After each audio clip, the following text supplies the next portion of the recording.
The arrival of refugees from the war in Ukraine has been widely reported in European nations, their reasons for coming obvious and a clear case of humanitarian need. But the refugees that have arrived in Britain since the Russian invasion are not the first Ukrainians to come to the UK because of war. The first arrived 78 years ago, and instead of being feted by locals, they were conversely secretly brought into the country and quietly resettled in small groups in towns and cities the length and breadth of Britain. It was almost as if the British government didn't want the population to know about the Ukrainians' arrival. And indeed that was the case, and remained so for decades after they arrived. The question is, why? Because the first Ukrainian refugees, far from being terrorized and homeless civilians fleeing from wrecked cities, were instead tough young men, all of them former soldiers, and not just any soldiers, but men of Hitler's elite, the Waffen-SS.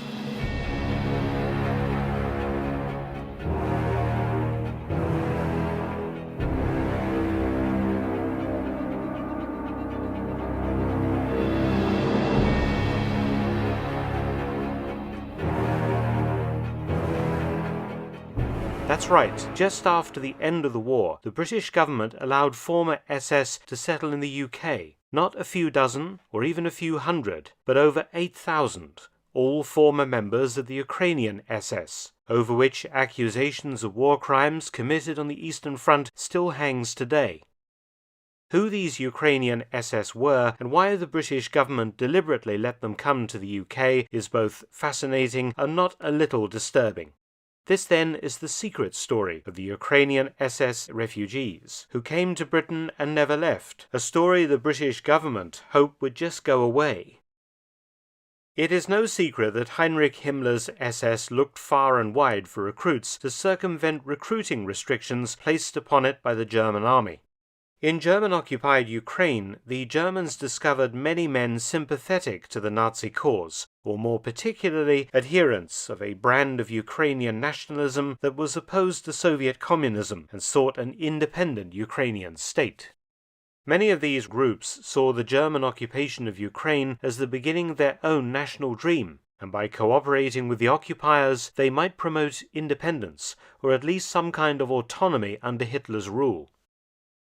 The area of eastern Galicia, now southeastern Poland and western Ukraine, had a majority Ukrainian population, with its political allegiances split between two main groups: the moderate National Democrats and the more radical Organization of Ukrainian Nationalists. The latter group would be at the forefront of collaboration with the Germans following their capture of Poland in 1939 and then the capture of the Soviet Ukraine in 1941. The Organization of Ukrainian Nationalists was split into two factions, the moderate OUN-M, led by Andriy Melnik, and the more radical OUN-B under Stepan Bandera. Under German occupation, the Ukrainian leaders wanted an armed force of their own, but due to Nazi racism regarding Slavic peoples, this only happened in 1943 as German manpower losses forced it to look further afield for new groups to recruit. The German governor of Galicia, Dr. Otto von Wechter, suggested raising an SS division from among Ukrainians in his province for service on the Eastern Front. Himmler supported the idea, and on the 28th of April 1943 the new unit was announced, with a call for volunteers. Himmler stipulated that the word Ukrainian was not to be used in the new division's title. Instead, Galicia, or in German Galizien, was to be used, as it harked back to the name of the old Austro-Hungarian province, giving the unit an imperial and Aryan heritage. The Ukrainian leaders obtained promises from Himmler that the unit would only be used to fight the Soviets and not the Western Allies. The oath the men took to Hitler was also conditional on the continued war against the Soviet Union. There were plenty of volunteers, young men who believed that service in the SS would ultimately further the cause of Ukrainian independence, a strong supporter being Melnik's moderate faction of the OUN.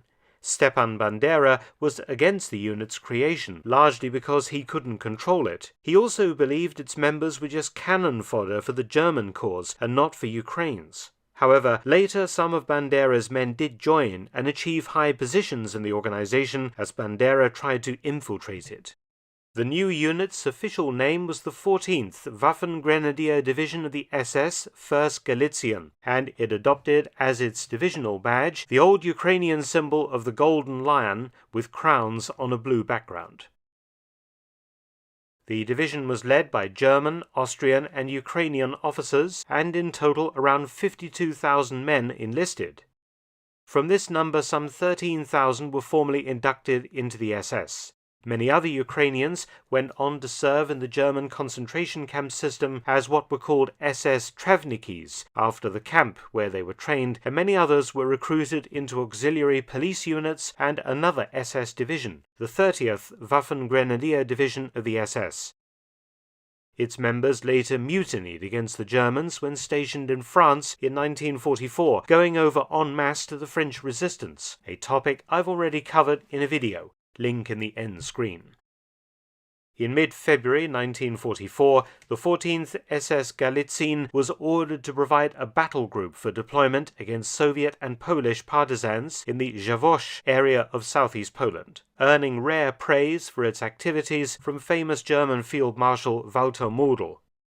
The division was then involved in combat in the Brody area, attempting to hold the front against the Red Army. The unit was very heavily involved in a huge German counterattack in mid-July 1944 that resulted in the encirclement of a large number of German forces in the so-called Brody Pocket. The 14th SS Galitzin acquitted itself very well in combat, repulsing several strong Soviet assaults on its sector of the line. Desperate attempts were made to break the Soviet encirclement, the Ukrainian troops in particular under no illusions as to their fate if captured. The division disintegrated in the heavy combat.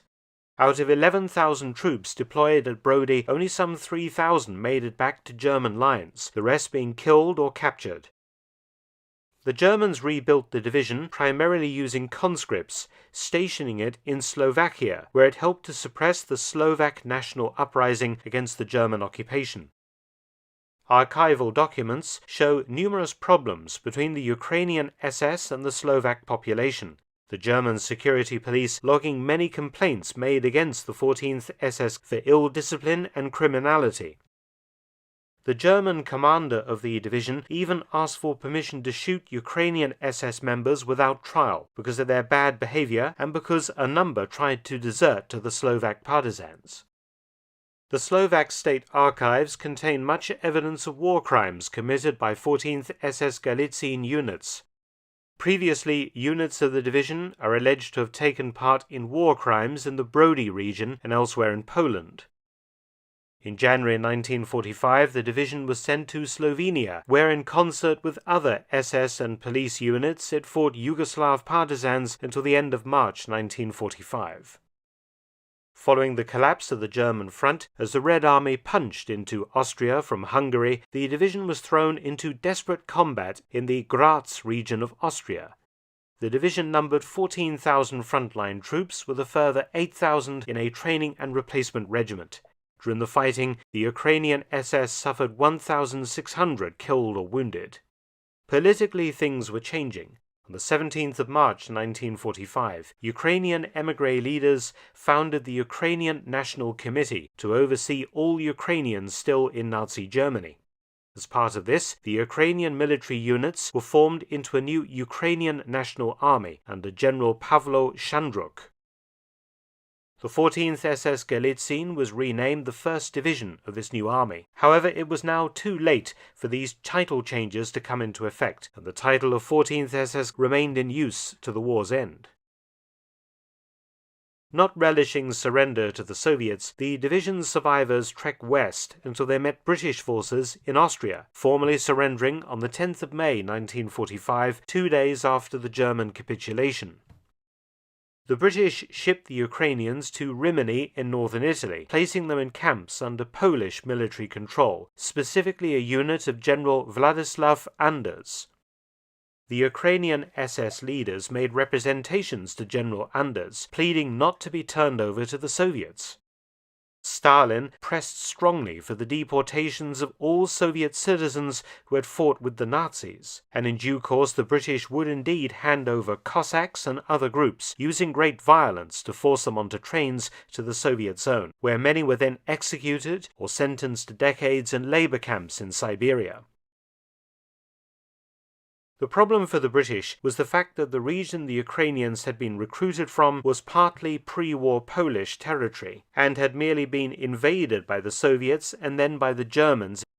General Anders was against handing over to the Soviets Polish citizens. He allowed some to join his own army, while he protected the bulk of the 14th SS Galitzine, the Pope also intervening on their behalf. Pius XII describing the Ukrainian SS men as, quote, good Catholics and fervent anti-communists, end quote. The British, bowing to such pressure, changed the status of the SS men from prisoners of war to surrendered enemy personnel. The men stayed in their camps in Rimini until 1947, as the British sought ways to deal with them. Eventually, a list of over 8,000 names was drawn up, the so-called Rimini list. These men would be permitted to move to Britain and Canada. During May to June 1947, 8,570 Ukrainian SS were transported by ships from Venice to Britain. They were only lightly screened for links to war crimes known to have been committed by the division during its existence. These men spent a few months in detention camps in the UK before being freed, with many later emigrating to Canada. Members founded the Association of Ukrainians in Great Britain. The presence of Ukrainian SS in Britain in considerable numbers went largely unnoticed for decades. In 1999, a television documentary about the Ukrainian SS in Britain was pulled at the last minute from the viewing schedule, the program blocked for some unknown reason. In 2003, the Metropolitan Police cross-referenced the Rimini list with National Health Service patient, Social Security and pension records and discovered some 1,500 Ukrainian SS were still alive and living in Britain. The reason why the British authorities have been uninterested in properly investigating the 14th SS Galitzine and its alleged war crimes is all to do with the Cold War. In the immediate post-war period, British intelligence recruited many former Ukrainian SS, whose language skills and cultural backgrounds made them ideal agents to operate behind the Iron Curtain in Soviet territory. Opening an investigation into war crimes would also force the British government to admit it recruited potential war criminals for its own national self-interest, which wouldn't have played well with the press or the public. Better to sweep the whole sorry saga under the carpet and let time eliminate the last living veterans of the Ukrainian SS. Though the Metropolitan Police investigation was stopped in the early 2000s, the recent events in Ukraine have once more highlighted the role of the Ukrainian SS in World War II. It was uncomfortable for many to discover that since Ukrainians' independence from the Soviet Union in 1991, the images and history of the 14th SS Galitzine are widely honored in modern Ukraine, fueling Russia's old argument that modern Ukraine has a Nazi and neo-Nazi problem. Ukrainian nationalism has been associated with the old SS unit, and figures such as Bandera are Ukrainian national heroes today. There are streets named after the unit and people like Bandera, and the old divisional symbol appears constantly. In Canada, where many Ukrainian SS settled, a granite memorial to the division exists in Oakville, Ontario. The present war in Ukraine seems to show once again that World War II is casting a very long shadow indeed. Many thanks for watching. Please subscribe and share, and also visit my audiobook channel, War Stories with Mark Felton. You can also help to support both of my channels at PayPal and Patreon. Details in the description box below.